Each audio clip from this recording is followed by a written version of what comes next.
ऐसा है कि शाहजहांपुर से एक परिवार आज हमारे पास आया। उन्होंने एक पत्र हमको दिया, हमने उसको पढ़ा। उन्होंने हमारे पूछने पर बताया कि आशुतोष महाराज नाम के व्यक्ति ने हमें ये कहा कि तुम्हारे माइनर बच्चियां हैं, उनका नाम लेकर के अभिमुक्तेश्वरानंद के ऊपर आरोप मढ़ दो, हम तुमको बच्चियों के विवाह आदि के लिए पर्याप्त धन उपलब्ध करा देंगे, कोई तकलीफ नहीं होने देंगे।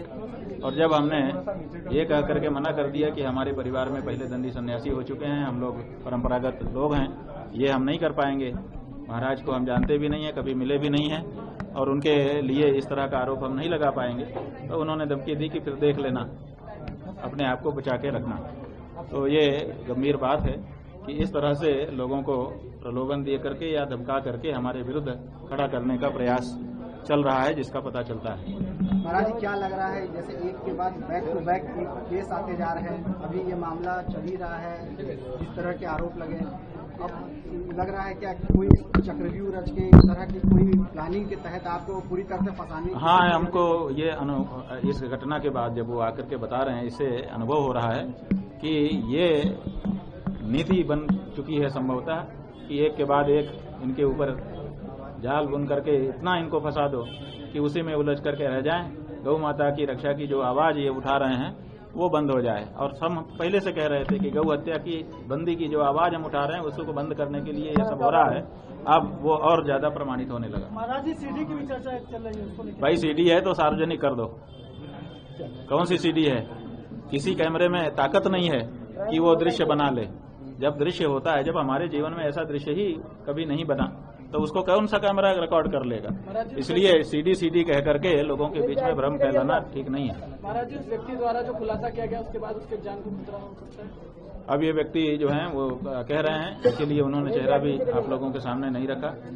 वो कह रहे हैं कि हमको एक बात कह देने के बाद जान का भी खतरा है, लेकिन उनके लिए सुरक्षा के लिए प्रार्थना भी की जाएगी और क्या किया जा सकता है।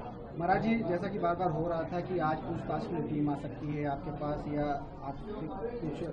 आपको कुछ अपने साथ ले भी जा सकते हैं झूसी पुलिस, तो क्या आज किस तरह की कोई जानकारी, कोई कागज या कोई इस तरह की कोई कार्रवाई? नहीं, हमारे पास तो सवेरे से ही आप लोग कह रहे थे, लेकिन हमारे पास तो कोई सूचना नहीं थी। हमने पहले ही बता दिया था कि हमारे पास कोई सूचना ऐसी नहीं है। महाराज जी, आप लखनऊ जाने वाले थे, तो क्या लगता है आपका कार्यक्रम लगेगा लखनऊ में? हमारा 11 मार्च को लखनऊ में जाने का कार्यक्रम है, वो यथावत है। अखिलेश यादव ने आज आपका फिर समर्थन किया है। उन्होंने नारा दिया है, भाजपा हटाओ सनातन बचाओ। सच्चे संतों का अपमान करके भाजपा ने फिर साबित कर दिया है कि सिवाय अपने पैसों की भूख और खुदगर्जी के वे किसी की भी सगी नहीं है। ये बात तो बिल्कुल सही कही है उन्होंने। भाजपा हटाओ की बात जो है वो आप उनको कह सकते हैं कि राजनीति कर रहे हैं, लेकिन सच्चाई यही है कि सनातन की सबसे बड़ी दुश्मन इस समय तो भाजपा ही बनी हुई है। और विशेष करके गेरुआ कपड़ा पहन के गद्दी पे बैठे हमारे आदित्यनाथ बने हैं।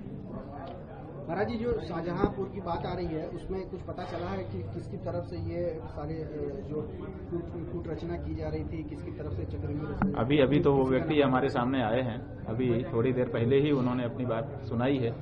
अभी वो बैठे हैं बगल में, हम आप लोगों से बात करने के बाद उनसे और भी चर्चा करेंगे। उन्हीं आशुतोष महाराज या आशुतोष पांडे का नाम आ रहा है उसके इस केस में भी? हाँ, वो कह रहे हैं कि वो स्वयं पत्रकार हैं, किसी टीवी चैनल में उन्होंने बताया है कि हमारा मुख्य टीवी चैनल में हम काम कर रहे हैं। बाइट लेने के लिए ही जैसे आप हमारे पास आए, इसी तरह से वो बार बार इनके मिलते जुलते थे, वहीं से परिचय हो गया था और फिर ये बीच में बात कही गई। बात कहने के बाद भी उन्होंने ज्यादा गंभीरता से नहीं लिया था, लेकिन जब समाचार फ्लैश होने लगे कि अभिमुक्तेश्वरानंद पर पॉक्सो एक्ट के अंतर्गत FIR दर्ज होगी, तब इनको चिंता हुई कि कहीं हमारा भी इसमें दुरुपयोग न कर लें। तो वो अपनी सफाई पेश करने के लिए हमारे सामने आए कि नहीं, हम ऐसा कोई वक्तव्य नहीं दिए हैं और न। अब देखिए, अभी ये प्रकरण हमारे सामने आया है, हम इस पे चर्चा करेंगे अपने जो विधिवेत्ता हैं उनसे कि ये क्या मामला है और क्या इसका पीछे रहस्य है। अपने अभी परिवार के जो हमारे गुरु परिवार के लोग हैं उनसे भी चर्चा करेंगे कि ये सब हो रहा है। वीरेंद्र सिंह भी आपसे मिलने आए, कुछ खास बात हुई चंदौली के? वीरेंद्र सिंह जी आए थे, जो वाराणसी से लगे हुए ही जो संसदीय क्षेत्र है वहाँ के सांसद हैं, पहले भी मठ में आते जाते रहे हैं, उन लोगों से प्रेम संबंध उनका बना रहा है। उन्होंने आकर के कहा कि आपके साथ जो कुछ हो रहा है सब गलत हो रहा है, और इस समय पे जो लोग कहते हैं कि भाई हम आपके साथ हैं, यही उन्होंने भी कहा। क्या ऐसी कोई बात हुई है कि 11 तारीख को आपके साथ ये चलेंगे? 11 तारीख के बारे में उनसे हमारी कोई चर्चा ही नहीं हुई, 11 तारीख का नाम ही नहीं आया, हमने उनसे कुछ ये बात नहीं की। उन्होंने ये कहा कि हम आपके साथ हैं, हमने कहा बहुत अच्छी बात है। भारत बज़ लाइव, हर खबर में भारत।